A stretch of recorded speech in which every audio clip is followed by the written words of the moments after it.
मैं हूं कुंदन। ये बात तब की है जब मैं 9 साल का था और नाना जी की बरसी पर अपनी मम्मी के साथ उनके गांव गया था।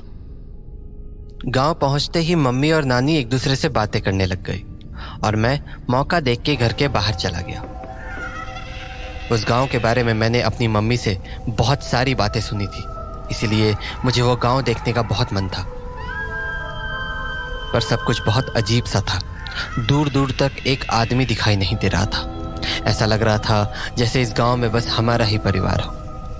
कुंदन। हाँ, अरे अन्नू मासी, आप कहाँ थी? काम पे गई थी, अभी लौटी हूँ। तुम बाहर क्या कर रहे हो? अंदर चलो। हाँ, मैं वो गांव देख रहा था। सुबह देख लेना, अभी अंदर चलो। प्लीज मासी, मुझे ये पूरा गांव देखना है। इस गांव में देखने लायक कुछ भी नहीं है। मासी, कुछ तो होगा, आप घुमा दो ना थोड़ी दूर मुझे। मना किया ना मैंने, जिद मत करो और अंदर चलो। मासी प्लीज ना, वो सामने वाले बगीचे तक ही बस चलो ना। बगीचा ही तो नहीं जाना है। मतलब कुछ नहीं। पर मासी। कुंदन! कहा था ना अंदर चलने को। चलो, अब तो डांट भी पड़ेगी। तो मैं और मासी घर के अंदर चले गए और कुछ ही देर बाद मम्मी और नानी खाना खाकर सोने चली गईं और मैं मासी से बात करने लगा। मासी, इस गांव में लोग नहीं है क्या? क्यों? शाम में जब मैं बाहर था मुझे कोई भी नहीं दिखा था। ऐसा क्यों मासी? इस गांव में शाम के बाद लोग अपने घरों के बाहर नहीं निकलते हैं। क्यों? है कुछ वजह। क्या? कहा ना कुछ वजह है। क्या करेगा जान के? प्लीज मासी बताओ ना, मैं किसी को नहीं बताऊंगा।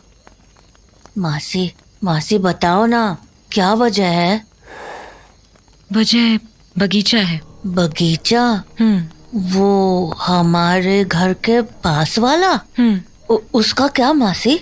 वो बगीचा अच्छा नहीं है। मतलब कि उस बगीचे में कुछ है। क्या है? कुछ अजीब, कुछ ऐसी ताकत जो बुरी है। बुरी क्यों? क्योंकि आज तक उस बगीचे में जो भी गया वो कभी लौट के नहीं आया। क्यों? कहाँ गए वो लोग? कोई नहीं जानता, इसलिए उस बगीचे में नहीं जाना है। यहाँ तक कि शाम के बाद तो उसके आसपास भी कोई नहीं जाता, चाहे इंसान हो या जानवर। पर क्यों मासी? कहते हैं वो बगीचा लोगों को अपने पास खींच लेता है। खींच लेता है? पर कैसे? उस बगीचे के पास जाते ही अजीब आवाजें सुनाई देने लगती हैं, जैसे तुम्हें बुला रही हो। वहां पर हमेशा कोहरा रहता है, चाहे मौसम कैसा भी हो। कभी बगीचे के अंदर से किसी की चीख सुनाई देती है तो कभी किसी के हंसने की आवाज। ये तो बहुत डरावना है मासी।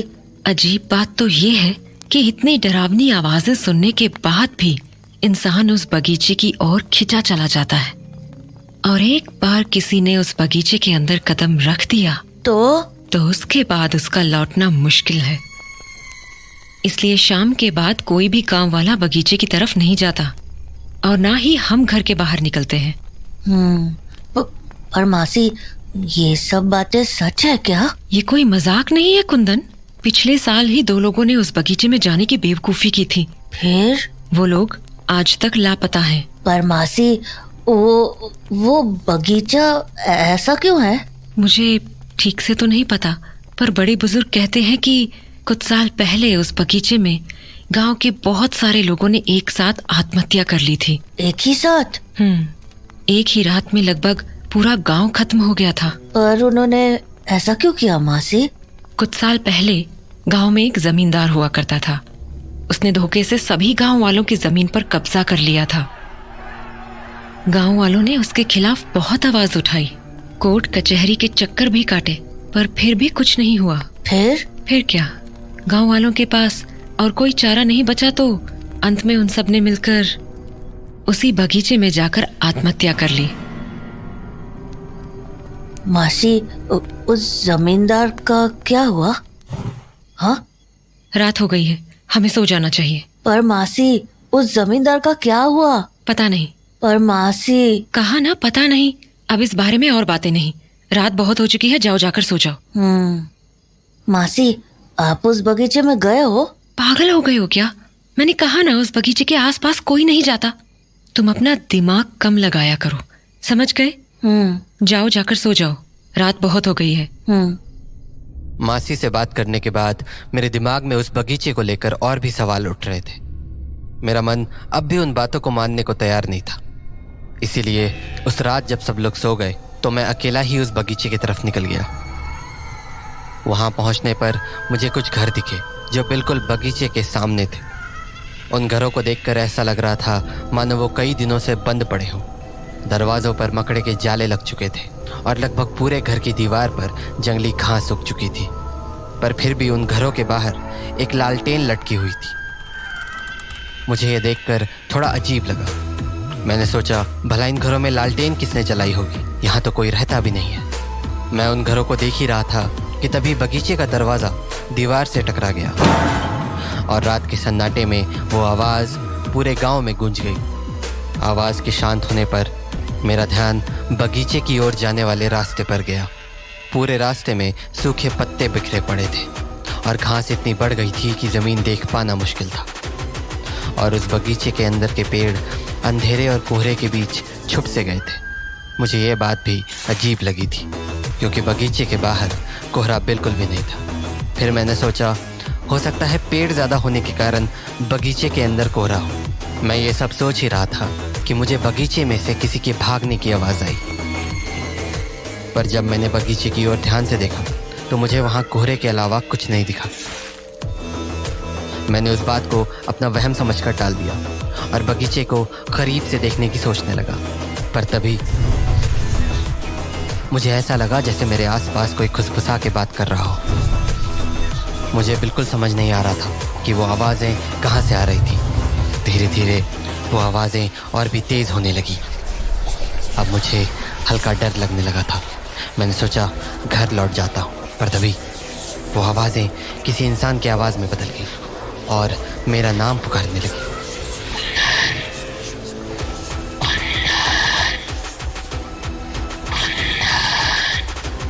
मेरी हालत खराब हो रही थी।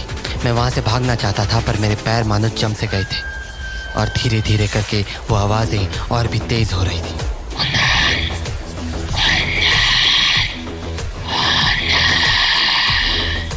हाँ हाँ हाँ हाँ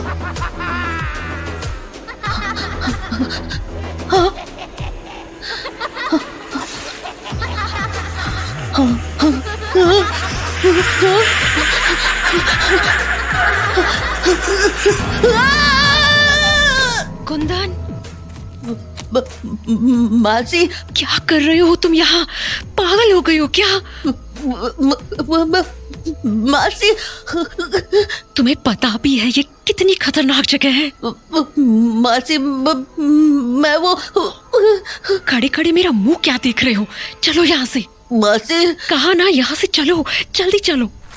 जिस तरह से मासी मुझे वहां से घर लेकर आई थी मुझे समझ आ गया था कि मैंने कोई बहुत बड़ी गलती कर दी है। पर मैं ये समझ नहीं पा रहा था कि आखिर मासी इतनी डरी हुई क्यों थी।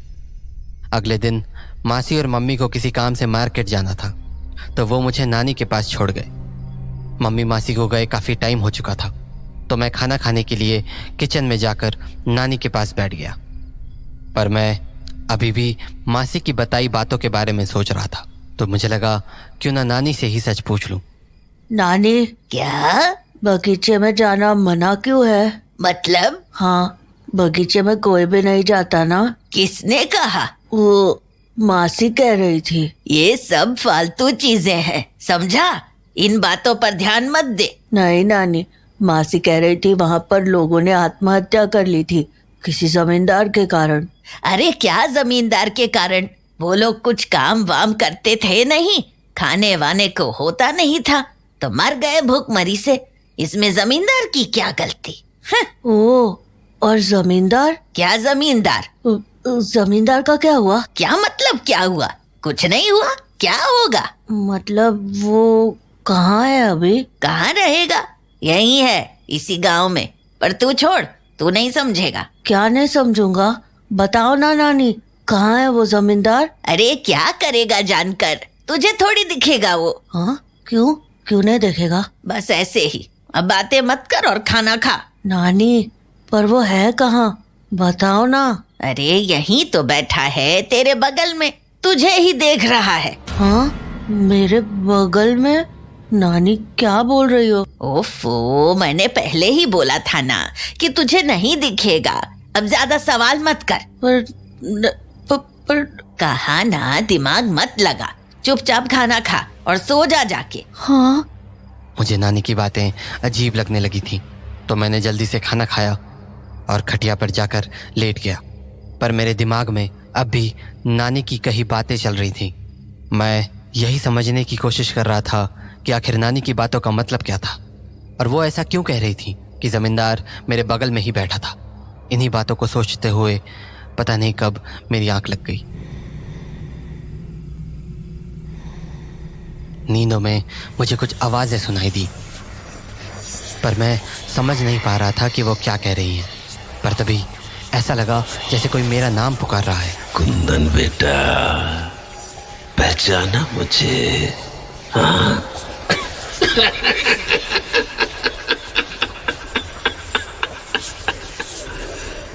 मैं उन आवाज़ों को ध्यान से सुन ही रहा था कि तभी मेरी आंखों के सामने मेरे नाना का चेहरा आ गया।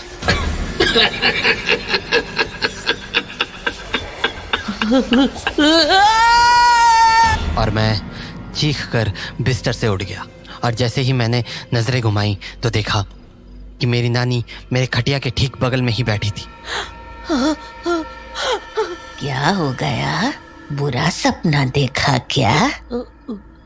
नानी हो मैंने अभी नाना जी को देखा। तो दिख ही गया ना तुझे जमींदार। हाँ, जमींदार? हाँ, तू देखना चाहता था ना जमींदार को? पर नानी, मैंने तो नाना जी को देखा।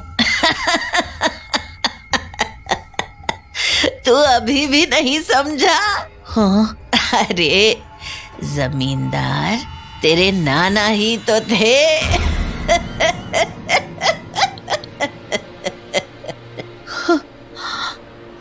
मुझे ये तो नहीं पता कि जमींदार वाली कहानी की असलियत क्या थी, पर उस रात के बाद मैं इतना तो ज़रूर समझ गया था कि वो गांव सचमुच भूतिया था, और उसका कुछ ना कुछ संबंध मेरे नाना नानी से ज़रूर था।